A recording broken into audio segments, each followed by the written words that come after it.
Yo, what is going on, guys? It's TKF here. Welcome back to another Wi-Fi battle I'm putting up for you guys. There are a few things I want to talk about before we get into the battle. I don't normally do this, but there's a few things I want to say. First off, I'm having a brand new channel come to my series. It's going to be called Back to Basics. I'm working on a intro for it as we speak.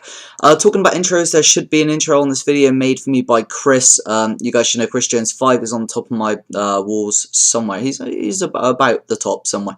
And he's done some really cool stuff on my channel. I'm very grateful to him. As you guys know, I use this computer to record, and my computer is actually upstairs where I talk on Skype and everything like that. So the intro is upstairs. I'm too lazy to go grab it, so it will be up next video. You'll see it on the you'll see the intro on that video. But other than that, I don't really see too many battles, and I mean, obviously there's a good reason for this, but I don't see too many battles on YouTube where people upload where they haven't played that well. And you guys have seen me on my A game. You've seen me do some pretty impressive stuff.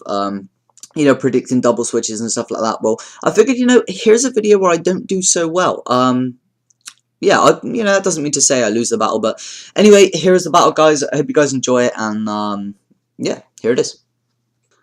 Alright, here we go, guys. So, like I said, this was a battle against Will. I know I posted one not too long ago, but, kind of figured this would be appropriate. So, I'm using Desmume to record. For those of you guys who might not have noticed yet, you might not notice too much of a quality difference. It might be better, it might be slightly worse. Just if you guys have an opinion, please let me know in the comment section, that'd be great. So, like I said, this is going to be a battle where I don't do so well. I'm going to go ahead and lead off with my race car, which is a Palindrome, and he's going to go ahead and lead off with a Swampert. So straight away, I'm thinking, if I get this thing toxic, that would be great. And I know he's most likely just to lay up his rocks anyway. And I mean, really, Swamperts only ever carry Stealth Rocks, Earthquake, Ice Beam, things of their nature that aren't really going to hurt my Rotom too much. So I am going to fire off Toxic. He decides to fire off another Toxic onto me. I kind of thought he would switch here, so I kind of want to stay in, but he doesn't switch, so I'm not really too worried about that. It would have been nice if he'd have switched, because that means I would have been able to get something off on whatever wants to come in, but no, he decides to stay in, so first play of the match. So I'm going to go ahead and switch it, and I go into Scizor, because I know I can pretty much deal with whatever he wants to go for. Actually, I was predicting the switch here, so I predict the switch, not into anything, but just a random switch, and he brings in Shaymin. Now, he is obviously frightened of this matchup, and he decides to switch, so I decide to pull a double switch.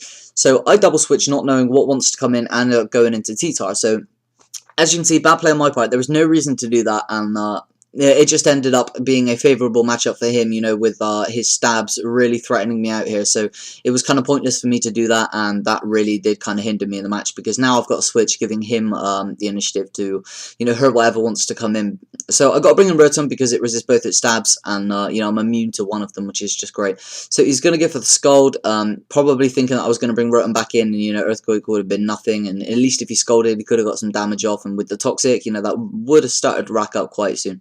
So, bad play on my part, cost my Rotom some HP, and as you'll see later on, this Rotom is invaluable during the match, and it was really stupid of me to keep bringing it in and out like this, and letting it get Toxic in the first place, really. So, I'm going to Toxic here, over-predicting yet again, as he just goes for the Roar. I'm not sure if he was predicting that or not, but, he roars me out into Latios. Now, the thing is with this Latios is, this is my Bluffer. This is my... What is this thing? This is a Expert Belt Latios, and it's meant to bluff the Specs. So when you bring it in, basically people like shit themselves. You can see by the damage, people thinking that has got to be Specs, obviously because it's Expert Belted. So that was going to kill Swampert regardless, because it's 4 times, Grass Knot's 4 times super effective against it, and it's not exactly light, so that was overkill. So it brings in Shaymin. I do have the opportunity to hit this thing with a Hidden Power Ice, however, I don't want to do that. I want to make him think this is choiced. So I'm going to switch out now and go to Scizor, because then I can resist whatever he wants to go for. He goes for a Tailwind, though. Haven't seen this yet. I was a bit worried. So I'm kind of thinking he's going to bring in that Dragonite that I saw in the team preview, which he does, which sucks, because, there's not really much that I can do to it. So I just opt to go for the U-turn, because if he brings in Dragonite, I'll break the Multiscale if he has it, and if not, I'll hit Shaymin with that super effective U-turn. So, a safe play on my part. One of the good plays I made in this match. So I'm going to switch out and go to Gliscor. At this point, I'm thinking you are going to be carrying Ice Beam, or you're going to be mixed. It's, because there's a lot of pure physical sets with just Ice Beam purely to deal with Gliscor, so I'm going to go for the Protect. Smart play on my part. I really want to see what this thing's carrying, and he is a mix set. So I know he's going to be carrying some other moves, like Earthquake, Dragon Claw, some stuff like that. Probably Outrage, actually. So I'm going to switch out because I don't want to take a Draco. I go into T-Tar. T-Tar really is kind of pointless. It really is just for the sand. I don't think it would have helped out in this match, so, you know, I could have bought in Scizor to take that Draco, who arguably would have taken it a lot better as soon as he resists it, but, you know, I do get the special defense raise from the Sandstorm, and I kind of bought it in as fodder, I'm thinking, if I bought it in like that, but, you know, really I shouldn't have done that. But it was a good scout, you know, because now I get to see that he has the Draco Meteor, and he has the superpower, so now that I know he has that, I can play around that. It's going to take out my T-Tar, unfortunately, but he has no weather, so I don't really have to worry about a weather war, so that's fine. So, if these are guys who are wondering, I don't actually use weather anymore, so for me, narrating a weather team is very difficult because I'm not up to scratch, you know. I haven't battled in almost a month now. I still haven't battled since I've been back from Spain, so these are still off my hard drive from a long time ago. So, I'm going to switch out, go into Arachi. He goes for the E-Speed. I did go into Latios to try and entice him to go for it, so I could bring in Jirachi to rack up the Life Orb and Sandstorm damage on him. It's working well, have to say. Now I know he's going to go for the Fire Blast. It's pretty obvious that he carries it if he carries the Draco. So I'm going to switch out now and go into Gliscor. I'm thinking Gliscor can take this pretty damn well. Scizor and Jirachi are obviously not going to appreciate a Fire Blast. And I don't really have anything else that wants to take it. I want to keep Rotom alive. And I kind of figured I could take it well anyway. Which I do. I do take it pretty well, considering I'm a Gliscor. So that is a great way of dealing with that Dragonite. I don't think I'd have done anything differently there, apart from the T-Tar. I might have changed what I did there. But anyway, I'm going to protect here, thinking that he's not going to go for the Tailwind again, knowing that I have the Ice Fang and whatnot, and that Stab Earthquake. But he does go for it, so I was kind of like, shit, I'm over-predicting. Again. But whatever. So I'm going to switch. I'm going to go out into my very appropriately named Scizor. I want to scare him out. I know he does not like this matchup, seeing as he switched out last time from it. I'm guessing there's not much he can do to me. He could Earth Power me for neutral damage, I guess. I believe that's neutral. So I'm not really too worried. I'm thinking I might even be able to take one, but he actually carries the HP. I'm hoping to God it's not fire. And what do you know? It's not, and it still takes me out. Fuck. So anyway, he takes Life Orb Recall right there and Sandstorm damage, which is nice, bringing it down to almost half. I got to bring in Gliscor. There's nothing really else I can do. No, there's really nothing else I could do. I could bring in Rachi and just slug it out, but there really wouldn't be too much point in that, seeing as I kind of want him at full HP. And he takes me up with the Seed Flare, and I'm kind of thinking, fuck, I've just wasted 2 pokes for absolutely no reason. You can see why this match is not going well for me. His Tailwind Pit is out there, which is nice. Gonna go out into Latios, and right here I'm like, fuck it, you know what? I got a Dragon Pulse to be safe. Oh sorry, a Hidden Power. But right here I'm kind of thinking, you know what? I have to reveal this right now that I'm not Specs, because if I don't, I'm gonna be so fucked later on. So I know he doesn't really have much to hit me with. I'm thinking that he might not go for the Ice Beam, and he might predict the switch, thinking that I'm locked into it. But okay, I'm going to reveal it later. I'm going to switch out, go into my Rotom Wash, just to take whatever he wants to go for, which will be the Scald.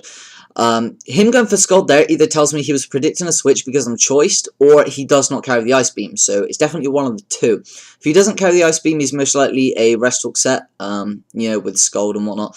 So I'm going to take that pretty damn well. I really wish Rotom was at higher HP, as you'll come to see later on, because I forget one very important thing in this match, and as a fatter I'm act, it screws me over. So he's going to switch out, go into Shaman, as I go for the Volt Switch. Safe play on my part. A, it would have hit Milotic very easily. B, if Shaman wants to come in and threaten me out, you know, I would have got the switch initiative on that, so I would have been able to switch out anyway. So I'm going to go out into Latios now, because this is a good matchup for me. Now, I can do one of two things. I could Hidden Power on the risk he's going to bring my Milotic back in, or I could just Dragon Pulse safely to hit them both, which is what I do. Gonna give that, gonna take it out, which is really nice. And now I know my Milotic's coming in for a fact, and I'm thinking, I really can't play around this any longer. I have to reveal that I'm not Specs here, so I'm going to go for that Grass Knot. It is Expert Belt boosted, and super effective and whatnot. And it's going to do a nice chunk, I have to say. You know, Milotic is a very good special wall, and that actually does a very nice chunk. It's going to hit me with the Scald. If I'd have had, like, 3 HP more, I'd have been able to live that Sandstorm. Unfortunately, not the case, so I lose my Latios, and this match might have been very different if I'd have got off another hit, but who knows. So now I'm going to go into my Rotom. taking rocks damage, and I'm going to go for the pain split. It's the obvious move just in case he wanted to rest up. I kind of in a strange way thought it'd be faster because I'm bulky, but that's just silliness. So he's going to go for Scald. It's going to do some mediocre damage. After the Sandstorm though, it's going to bring me quite low. He's going to be taking it as well though, so I'm not really too worried there, and I know I can kill him off with a Volt Switch at any point, so I believe I'm going to proceed to do that right now. Would be the safest move, seeing as I know that I am faster than this thing, so after the toxic damage, I don't want that to rack up either, seeing as I don't know if I need Rotom or not. I was under the impression that this was his last poke, so I go for it. Doesn't quite take him out. That's fine. I know Sandstorm will probably take him out next turn, so I'm going to go over to Rachi to take whatever he wants to go for. And so unfortunately for me, he gets the burn.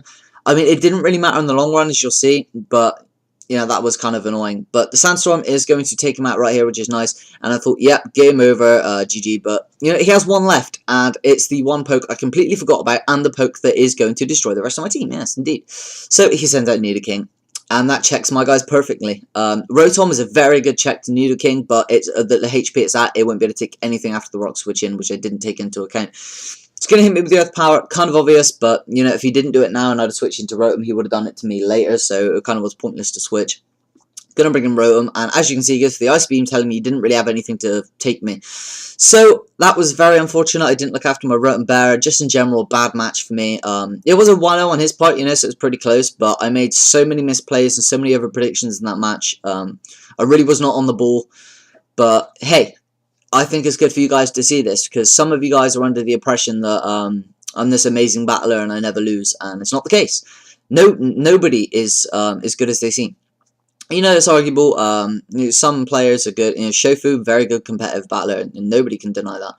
But, he has his flaws. Everybody does. And I think people, some people look up to YouTubers, which is fine. There's nothing wrong with that. Looking up to people is great. I really, really encourage you to learn something from these YouTubers. But I'm just saying, don't put yourself down thinking that we are so much better than you just because we upload, because that's just not true. It's not the fact. I'm not going to mention any names, but there are some YouTubers who are very famous who don't have very good battling skill at all. But, they just seem it. And I'm not saying to you guys, I'm not trying to put these guys down. I'm just saying, take into consideration that we're all human. People make mistakes. Sometimes we have very bad matches. And, sometimes we're good, but we're playing well, but we're just not making the right moves. And, arguably that's playing bad. But, So, anyway, just take that into consideration, guys. Just remember, nobody's perfect. A lot of people may hate me for this video. I don't know why, but, just try and remember that. Keep your spirits up. Keep battling. That's how you improve. And speaking of that, I'm going to get to doing some battling tonight, and hopefully I'll play better than I did in this match. So thanks for the match, Will. Thank you guys for watching. If you enjoyed this, don't forget to leave a comment, leave a like rating if you enjoyed it. More importantly, guys, I want to just quickly go over this because the video is really starting to go long now, but I just want to say this back to basics thing, what it will be a new series on my channel. It's going to be a few episodes of it. It's basically going to be taking you guys back to the very basics on how to Wi-Fi battle. I'm talking everything from basic. So I'm not going to say to you guys, do this, it's stab, and then double switch here, because you guys are going to be like, the fuck? So obviously I'm going to go back to the very basics where somebody who's never played before can understand, okay? So I hope you guys are looking forward to that. It's going to help a lot of you out, I'm sure. And apart from that, I'm going to go to town and pick up a new copy of Black Ops because mine broke. And I kind of want it to play before Modern Warfare 3 comes out. Modern Warfare 2 is pissing me off already. So I will catch you guys later. So hope you guys enjoyed. And possibly a new video tomorrow if I get any good battles tonight. Touche.